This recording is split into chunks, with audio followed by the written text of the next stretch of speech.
ఈ రోజు ప్రసాదం రెసిపీ మన అందరి ఫేవరెట్ అయిన పాల తాలికలు.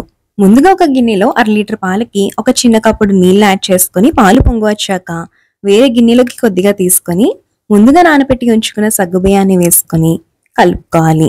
ఇప్పుడు ఇందాక తీసి పెట్టుకున్న పాలలోకి 2 టేబుల్ స్పూన్ల బెల్లాన్ని వేసి కరిగించుకున్నాక ఒక పళ్ళెంలో 1 కప్పు బియ్య పిండిని తీసుకొని ఇందాక కరిగించుకున్న పాలను వేసుకొని పిండిని జంతుకు పిండిలాగా ఒత్తుకోవాలి.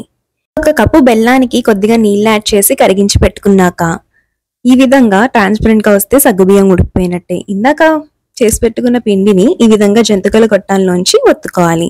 వేసిన వెంటనే కదపకుండా కాసేపు ఆగి కదిపి ఇలా చూస్తే పిండి మిశ్రమం అనేది మధ్యలో పచ్చి లేకుండా ఉంటే తాలికలు ఉడికిపోయినట్టే. ఇప్పుడు ఇందాక మిగిలిన పిండిలో కాస్త నీళ్లు కలిపి యాడ్ చేసుకుంటే మనకి తాలికల మిశ్రమం చిక్కబడుతుంది. అలాగే కరిగించి ఉంచుకున్న బెల్లం పాకాన్ని వేసుకొని స్టవ్ ఆపేసి యాలకుల పొడి అలాగే జీడిపప్పు కిస్మిస్ ని యాడ్ చేసుకుంటే వినాయకునికి సమర్పించేందుకు పాల తాలికలు సిద్ధమైనట్లే.